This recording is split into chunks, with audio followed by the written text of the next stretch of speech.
Vlogmas. Do we have to do it every time? Yes, it's Vlogmas. Okay. Should we do that again? Yeah, because it takes you longer to find your presents. Yeah. Although yours should be on the top because you found it yesterday. Right. Good blimey. Can you see any numbers? I found it now, but wow. can you No, see they're numbers not on easy. that? No. It's middle. No. Yes. That could almost be Norwich, you know, but it's not. I know it's not. But what have you got there? well, it's hazelnut again, but the covering's They're different. almonds. Almonds, rather. Almonds. I don't know my nuts. Hazelnuts were yesterday. Even I knew that. Come right. And cinnamon. All right. Milk chocolate, a white chocolate and cinnamon.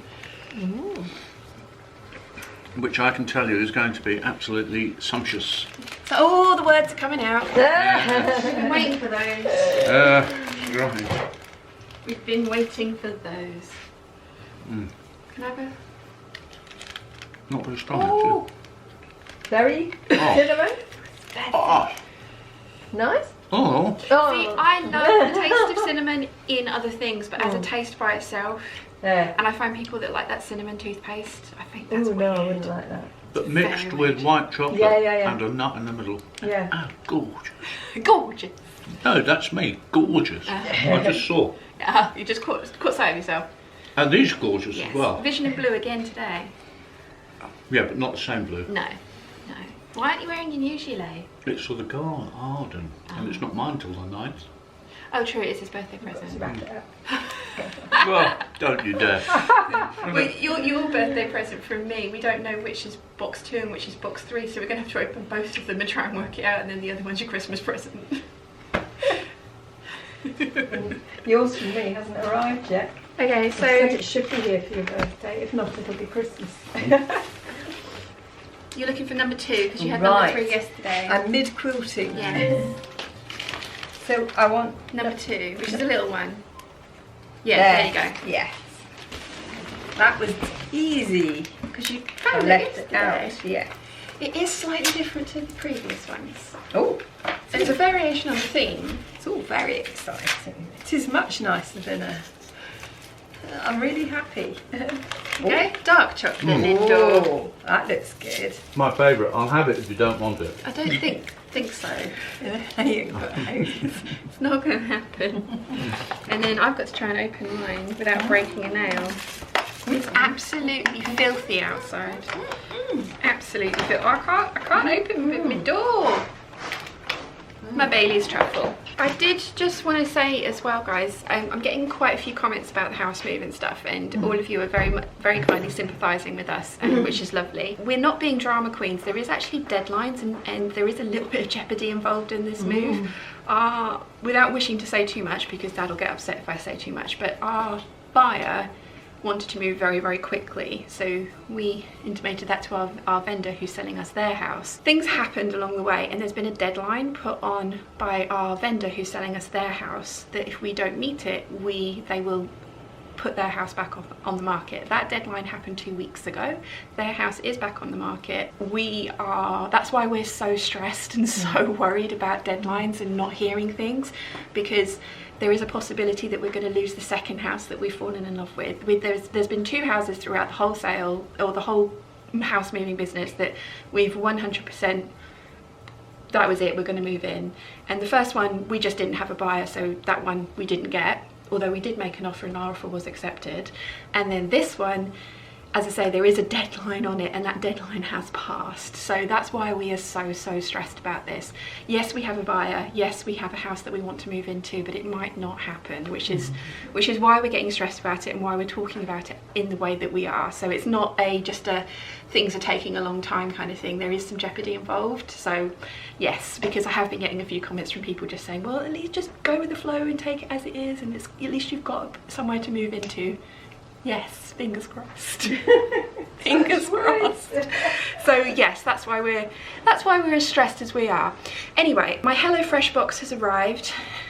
This was supposed to be when we were living together in the new house, so it's a meal for 3. So I'm going to unpack it down here and put it into the fridge down here, and I'll be cooking down here for the next couple of weeks until we fingers crossed, move. So there's at least one in here which is exciting. It's a crispy bacon and venison burger, which is going to be for Dad's birthday dinner. So I'm going to get that all unpacked, and then I'm going to get on with coat number 2.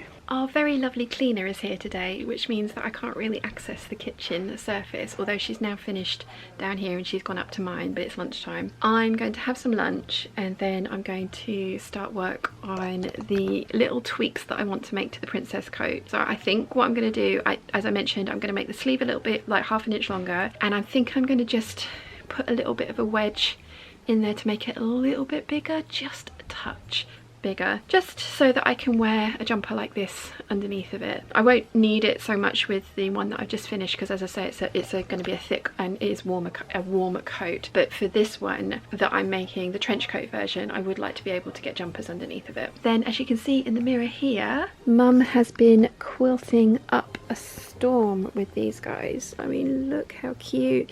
And she's going around the leaves and it's just amazing. Absolutely amazing. I mean, this is above and beyond what I was expecting, but it's so good. It looks really, really good. So I think all of the big animals have been done now. So now Mum wants to know what I want to do with these ones. She's quilted around the letters so that they've gone puffy, and I think she was saying about doing kind of like a stipple on the white bit so that the animal and the letter stuck out a little bit more. Yeah, it's looking rather good. So I was hoping to be filming this outside, but there is no outside, it's just rain, so inside it is.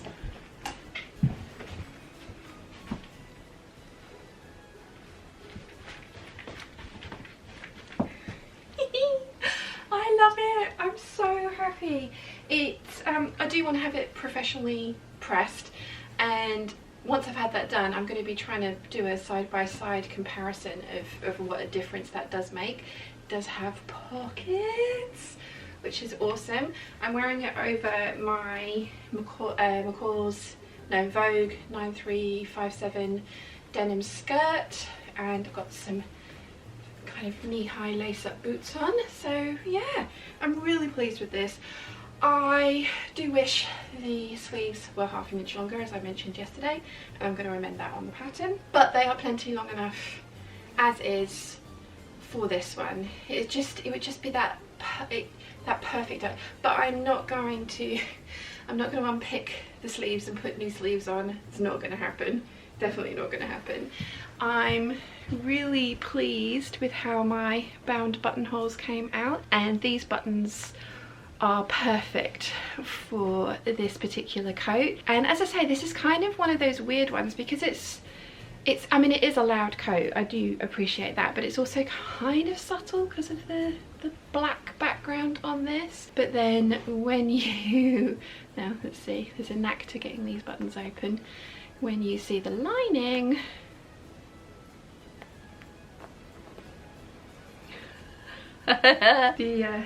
yeah, kind of feel like a bit of a butterfly actually.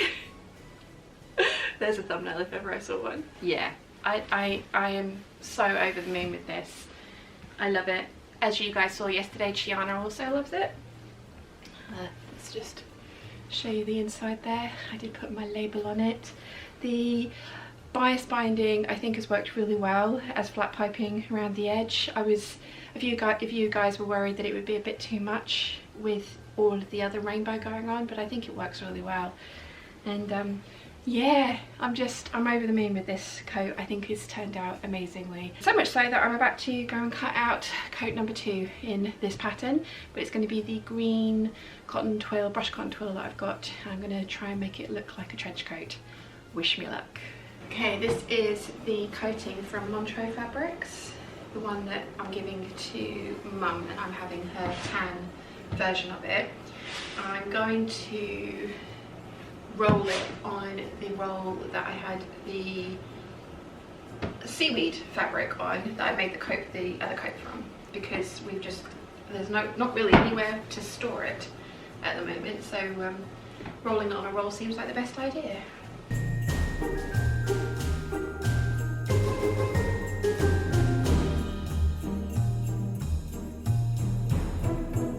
Okay, so I'm not sure how much of this I've got left. I think I ordered 7 yards of it, and I've made 2 bags and a purse out of it so far. It was always intended to be this trench coat pattern, and this is the image that I'm going to be trying to recreate. And I know this is the image is brown and this is obviously green. I've been obsessed with this coat for ages, and when the Gertie princess coat came out, looking at it, it's very similar in shape. The only thing missing is the storm flap on the back. But as I said, Gertie has drafted a backstay pattern piece, so I'm going to use that to alter it to make it into a storm flap for the back. Now I've got this Lady McElroy Shanghai bouquet satin for the lining.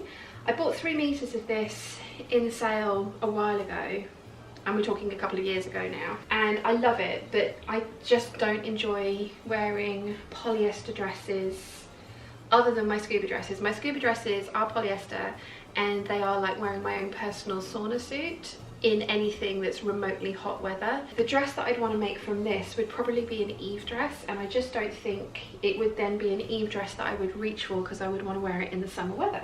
So it's nice and slippery, so it's going to make a perfect lining for the coat. Works perfectly with the 70s pirate capsule collection that I'm doing colour wise and print wise, and it looks really nice with the khaki green or military green cotton twill.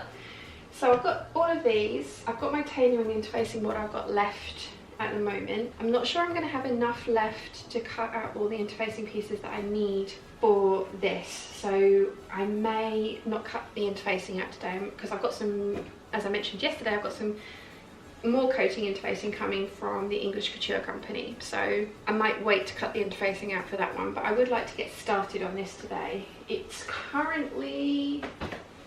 I threw my phone on the floor. It's currently 3 o'clock, and I'm making dinner this evening at 5:30, so I haven't got very long to get this done, but hopefully I can get some of this done. So that's the plan for this afternoon. Coatmas is definitely becoming a bit of a thing, isn't it? I'm hoping I'm going to have enough of this left to make something like the loop-in jacket, but I think I'm probably not going to, but it's okay because I have the same fabric but in the sweet potato colorway, and I've got 6 yards of that, and that was also the end of the bolt, so I've got more than, I ordered 6 yards and I've got more than 6 yards because of the end of the bolt. I'm definitely going to be able to make the loop-in jacket, but it's just not going to be in this, but I'm hoping I might end up with enough lining to use the lining for the loop-in jacket as well. We shall see. Anyway, I'm going to time-lapse you once I've gone and got the pattern making paper, the ironing board and the iron. Time-lapse for you, coat making for me.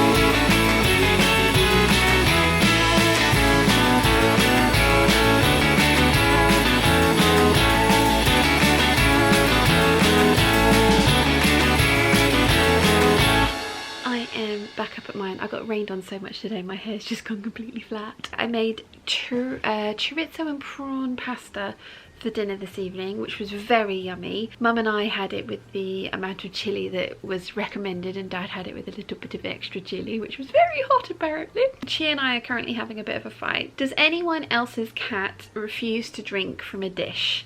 I got her a couple of water fountains that broke, and then I've bought a really beautiful kind of porcelain fountain that she doesn't like, and she always has fresh water, which is changed at least 3 times a day, and she very rarely drinks out of that. She wants to come and sit in the bathroom sink with me when I'm in the bathroom, and she wants to drink out the bathroom sink. That's fine, but the cleaner's been today, and the cleaner has put bleach down the sink, and I'm refusing to let Chiana sit in the sink and drink out of it because I want to make sure that there is zero bleach in the water that she's drinking, because she licks the bottom of the bowl, and she's really not happy with me. To the point where she's going and sitting on top of the toilet. She's sitting on the toilet seat waiting for me to go to that part of the house, and then she's meowing at me when I go in the kitchen, and she's like, I want my water.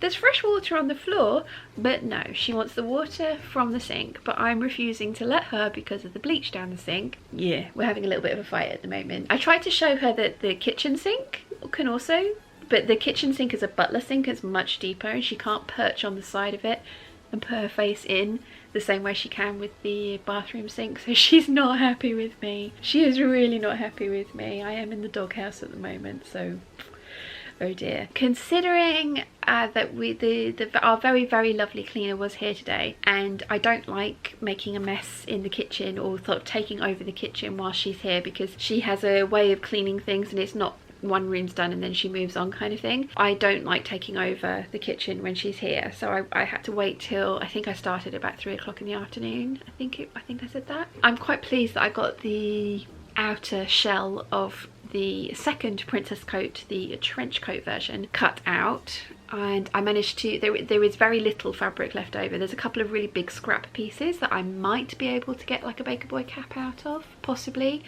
but there is plenty of scraps for the band buttonhole bits and pieces and things like that. But I'm really pleased that I managed to get that cut out. I'm really hoping the coat interfacing turns up tomorrow, because I don't think I have enough of the stuff that I got from Sew Over It to cut out all the interfacing pieces for the trench coat. I'd like to be consistent with the interfacing that I use. I don't want to have half of it be from Sew Over It and half of it be this other stuff. So I'd like it to be both of those. So hopefully that turns up tomorrow, and I will be able to get the lining cut out tomorrow as well. Mum says she's nearly finished with the quilt. She started stippling around the letters on the outside, and then there's stippling to do around the shapes in the kind of polka dot bit down the middle. Then we need to work out where the numbers are going to go. Once those are on, it'll be binding the edges, and Mum very kindly said she's going to sew the binding on for me. I said that I would hand stitch the back of the binding on, but she said she's going to sew that on as well. Then I want to embroider the two little girls who are going to be receiving it. I want to embroider their names, because there are 2 squares where I could put like little patches with their names on, and then I need to also embroider the label for the back of it, which was made by me and Mum from me and Wilson for the 2 little girls for Christmas 2020, so that's what I'm going to put on the label on the back of it as well. Then it's almost done. I want to see if I can get some circular Velcro patches to do kind of like the kind of little game that I have, because there's 2 sets of the faces, and I'm thinking if there's a Velcro patch next to each of them. I was going to do a button, and it was pointed out to me that buttons were not the best of ideas for young children. A Velcro patch, and then like a string, so you can like find one line and where's the other line, kind of put it together. It just seemed like a good idea. I don't know, but that's nearly done as well. So yeah, it's been a productive day. I've gone through emails, I've updated the KB pattern swap list, I've got loads more of you ticked off, loads more of your parcels are arriving, which is great. I have replied to some business emails as well. It's been one of those days. Fingers crossed we're going to hear tomorrow about the sale of the house. I hope so. It's like I said earlier, we're not just being overly dramatic. Our vendors have given us a deadline which has long since passed. They've put their house back up on the market, and if we don't get to exchange soon, we may miss out on our second dream house. So that is where the stress is coming from for this. And this is not a typical house sale at all. And it's just one of those things. So yeah, we're stressed. We're stressed because we don't want to lose what is a wonderful house. So yeah, fingers crossed we'll hear tomorrow, and if we do, I will of course let you know what is going on. That's it for today. I have nothing else to say. I mean, that's a lie. I have so many other things to say, but I'm going to stop there because otherwise today's video is going to be really, really long. So I hope you enjoyed Vlogmas day 3. Yes, day 3. oh dear. I hope you've enjoyed Vlogmas day 3, and I will see you tomorrow for day 4. Bye.